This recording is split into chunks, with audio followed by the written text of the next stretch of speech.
हिंदू मुसलमान दोनों को प्रेम करो, यह देश प्यारा गुलदस्ता है, इसे मत बांटो, इसे मत बांटो। तो भूख लगती है, गरीबी आती है। उनका पॉइंट ये है, यही सेक्युलर राजनीति होती है, हर किसी के वोट का वो सम्मान करते हैं, पर किसी का जबरदस्ती का वोट नहीं चाहिए। वरुण सिंह, अपना बात पूरी कीजिए। हाँ आनंद जी, एक एक करके। हाँ, ये जो कह रहे थे अतीकुर रहमान कह रहे थे कि आम मुसलमान इस चीज को सपोर्ट नहीं करता है, ये बिल्कुल गलत है। मैंने कल ही ये वीडियो जो सज्जाद नुमानी का था इंस्टाग्राम पे, मेरे इंस्टाग्राम पे डाला था, उसमें जिस तरीके के कमेंट्स आए हैं, ये फुल तरीके से जो भी सज्जाद नुमानी ने कहा है उनको सपोर्ट करते हुए आम मुसलमान कह रहा है। तो ये जो कहते हैं कि सज्जाद नुमानी इनोसेंट है, उनकी बात कोई नहीं सुनता है, ये बिल्कुल गलत है। वो इनके कौम के बहुत बड़े नेता हैं, जब वो कहते हैं तो उसका असर होता है। ये उन मुसलमानों को टारगेट कर रहे हैं जो अपना फ्रेंचाइज यूज करना चाहते हैं, और इनको यहां पे बैठे हुए इन तीनों में हिम्मत नहीं है कहने के लिए कि वो गलत कह रहे हैं। और जब मैं कहता हूं, मैं बड़े जिम्मेदारी के साथ कहता हूं कि फिलहाल यदि महाराष्ट्र में कोई मुसलमानों का सबसे बड़ा मसीहा या नेता है तो वो उद्धव ठाकरे है, क्योंकि उद्धव ठाकरे थे चीफ मिनिस्टर जब यहां पे करिश्मा राणे नाम की एक लड़की मस्जिदों पे भोंगों से जब तेज आवाज आ रही थी, कंप्लेन करने गई तो उसके खिलाफ शिकायत हुई थी। और बाला साहब ठाकरे जब जिंदा थे तब उन्होंने खुद कहा था कि वो भोंगों को हटवाएंगे। ये चीज हर कोई रिपोर्ट भी कर चुका है, एज अ पत्रकार हम भी रह चुके हैं। तो आनंद जी, आप शायद आज बाला साहब ठाकरे के हिंदुत्व को भूल चुके होंगे, क्योंकि शायद आपको याद नहीं है, इसके लिए आप ये सब कह रहे हैं। मैं बाला साहब ठाकरे जी के हिंदुत्व को भूला कि नहीं भूला, मेरे भाई, मुझे तुमसे हिंदुत्व का पाठ नहीं पढ़ना है। तुम कोई प्रोफेसर हो, कहीं स्कूल में पढ़ाते हो हिंदुत्व के बारे में? हाँ, मैं कॉलेज में पढ़ाता हूं। मुझे तो नहीं पता भाई, तुम मुझे सिखाओ, मुझे तो नहीं सिखाओ पता कि हिंदुत्व क्या होता है। हिंदुत्व क्या होता है? सिखा रहा हूं। हिंदुत्व क्या होता है जरा बताओ। मैं तुम्हारा ज्ञान का जरा टेस्टिंग करना चाहता हूं। ठीक है, बता रहा हूं, बताइए। अरे मैं तुम्हारा हिंदुत्व सुनना चाहता हूँ, मैं तुम्हारा हिंदुत्व सुनना चाहता हूँ। बोल रहा हूँ, सुनिए तो। बताओ। वसुधैव कुटुंबकम आता है तुम्हारे हिंदुत्व में, तुम्हारे हिंदुत्व का कल्याण हो, प्राणियों में सद्भावना हो, ये सब आता है।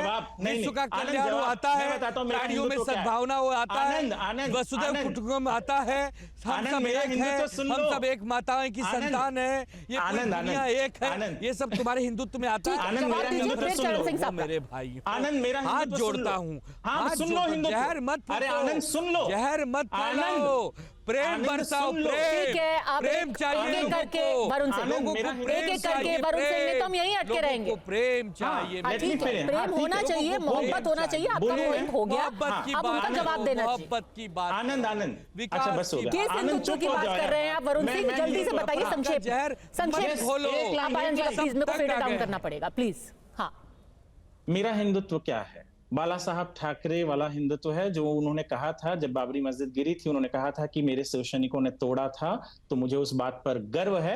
क्या चरण सिंह सपरा और आनंद दुबे वो हिंदुत्व मानते हैं? बाला साहब ठाकरे का मुझे तुमसे ज्यादा गर्व है। बाला साहब ठाकरे का चरण सिंह सपरा गर्व है। बाबर कोई भारत का रिश्तेदार नहीं था, बाबर कोई मुसलमानों का रिश्तेदार नहीं था, वो एक विदेशी आताताई था, आक्रांता था, उसको उसकी चरण सिंह सपरा मानते हैं सैनिकों ने।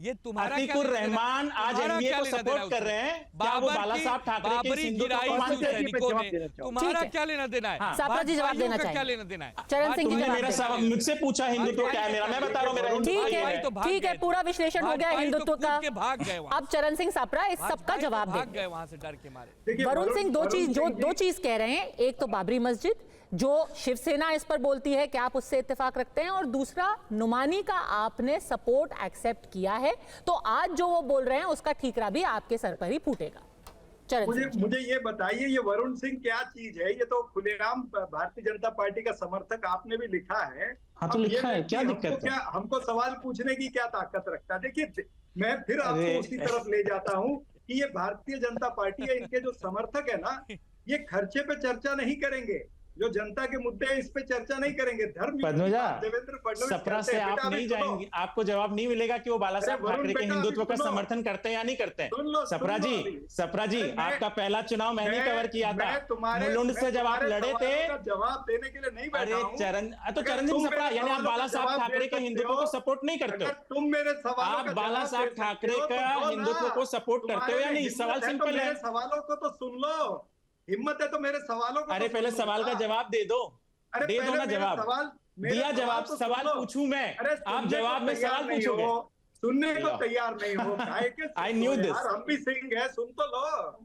हम भी सिंह है, चरण सिंह, वरुण सिंह, सुन तो लो यार। बोलिए। सुनो मेरी बात। मैं ये कहता हूं कि धर्म युद्ध की बात देवेंद्र फडणवीस करते हैं। धर्म युद्ध कहा किसके खिलाफ होना चाहिए? धर्म युद्ध होना चाहिए जो हमारी महाराष्ट्र राज्य की इकोनॉमी जो गिरी है, जो इकोनॉमिक ग्रोथ 9.4% से 7.6% पहुंची है, जो धर्म युद्ध होना चाहिए। तो जो महाराष्ट्र राज्य पे कर्ज चढ़ा है 8 लाख करोड़ का, उसके खिलाफ धर्म युद्ध होना चाहिए। धर्म युद्ध होना चाहिए जो इंटरेस्ट बर्डन हमारे पे बढ़ा है, जो 23,965 अरे 7.5 लाख करोड़ का हमारा ईयरली बजट है sir. Charan Singh Sapra ji, 7.5 lakh crore is our revenue. Charan Singh जी, इन सब पर धर्म युद्ध होना चाहिए, सोयाबीन के एमएसपी पे भी होना चाहिए, ये सारे मुद्दे जरूरी हैं। मेरे सवाल सिंपल है, जवाब दे दो। अगर हमारे देश के अंदर एक कोशिश की जाती है और दोनों चीजें साइड बाय साइड हो रही है ना, चरण सिंह जी एक सेकंड, दोनों चीजें साइड बाय साइड हो रही हैं। अगर कोई वोटर को धमकाया जा रहा है, कोई भी संवैधानिक पार्टी यही कहेगी, कोई भी राष्ट्रीय पार्टी यही कहेगी ये गलत है, लोकतंत्र में इसकी कोई जगह नहीं है, हम इसकी निंदा करते हैं, सज्जाद नुमानी की हम निंदा करते हैं।